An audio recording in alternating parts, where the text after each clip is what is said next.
Negara yang menganut sistem demokrasi itu ibarat kapal yang dipimpin oleh orang bodoh. Inilah dia, alegori kapal orang bodoh, sebuah kritik Plato terhadap demokrasi. Jadi Plato memang mengkritik demokrasi sebagai sistem pemerintahan. Padahal demokrasi itu lahir dari Yunani, tempat yang sama tempat Plato itu juga lahir. Kalau kita cermati kritik Plato terhadap demokrasi, maka bisa ditemukan sebuah garis besar bahwa Plato ingin mengatakan kepada kita, demokrasi itu memberi kesempatan kepada orang yang tidak tahu cara memimpin untuk menjadi seorang pemimpin. Demokrasi memungkinkan orang yang bodoh untuk menjadi pemimpin dan mengambil kebijakan-kebijakan yang berdampak luas terhadap negara dan rakyatnya. Alegori kapal orang bodoh diciptakan Plato untuk mengajak kita berpikir tentang sebuah kejadian di mana ada sebuah kapal yang berlayar di tengah samudra. Kemudian di atas kapal itu terdiri dari banyak penumpang orang-orang bodoh dan ada satu orang yang memahami tentang navigasi kapal. Tetapi orang yang paham tentang navigasi kapal itu tidak dipilih atau tidak diberi kepercayaan oleh penumpang lainnya untuk menjadi seorang nahkoda atau menjadi seorang kapten dari kapal itu. Orang-orang bodoh itu kemudian memilih orang bodoh lainnya untuk menjadi kapten dari kapal itu, sehingga kapal berlayar entah kemana, tak tentu arah tujuannya. Itulah gambaran sebuah negara demokrasi menurut Plato. Dan memang ada benarnya, kadangkala yang menjadi pemimpin dari sebuah negara demokrasi itu bukanlah orang yang memang memiliki kapasitas, tetapi orang yang dipilih oleh orang-orang dari mayoritas. Mayoritas pendidikannya rendah, mayoritas pendapatannya rendah, kaum marginal, wong cilik, dan segala macamnya. Karena dalam negara demokrasi, suara seorang profesor itu sama halnya dengan suara seorang yang, mohon maaf, buta huruf, putus sekolah. Dan faktanya adalah orang yang berpendidikan rendah itu pasti jumlahnya jauh lebih banyak daripada profesor atau orang yang menempuh pendidikan kuliah. Atau bahasa kasarnya adalah dalam sebuah negara demokrasi, orang yang bodoh itu biasanya jauh lebih banyak daripada orang yang cerdas. Ketika terjadi pemilihan, kontestasi politik untuk memilih pemimpin, orang yang menang menjadi pemimpin, yang memenangkan kontestasi itu adalah orang-orang yang mampu meraup suara terbanyak. Orang yang mampu meraup suara dari orang-orang mayoritas ini, mayoritas pendidikan rendah, pendapatan rendah, putus sekolah, dan segala macam. Jadi pada akhirnya dalam sebuah negara demokrasi yang dihitung itu adalah kuantitas, bukan kualitas dari seorang pemilih. Negara demokrasi selalu menghasilkan pemimpin yang populer, dikenal oleh banyak rakyat, media darling, dan segala macamnya. Tapi seringkali popularitas yang dibangun oleh seseorang itu tidak selalu dibarengi dengan kapasitas untuk menjadi seorang pemimpin yang benar. Nah, inilah yang dikritik Plato. Ketika kita memberikan kesempatan kepada orang-orang bodoh untuk memilih, mereka akan cenderung memilih orang yang sama seperti mereka, memilih pemimpin yang bodoh juga. Atau bahasa gampangnya adalah orang-orang bodoh ini akan selalu dikapitalisasi oleh para caleg, para pemimpin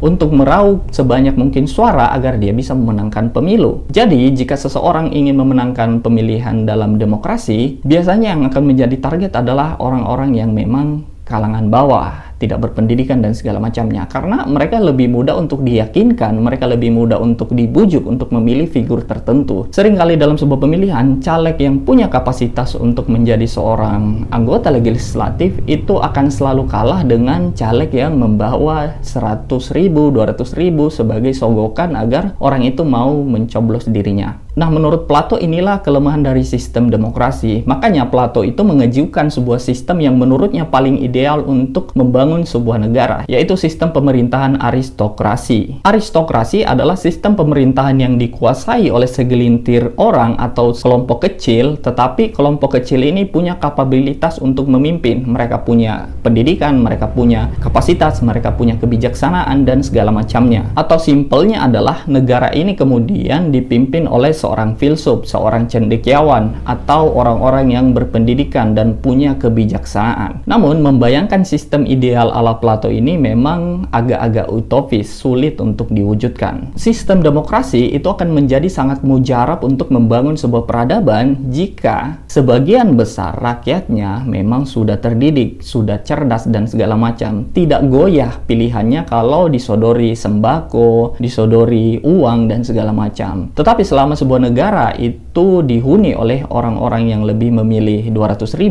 dibandingkan memilih pemimpin yang ideal, tentu saja akan sulit membuat demokrasi efektif untuk membangun sebuah bangsa dan negara. Terima kasih, itu aja video kali ini. Sampai jumpa. Jangan lupa like, komen, dan subscribe.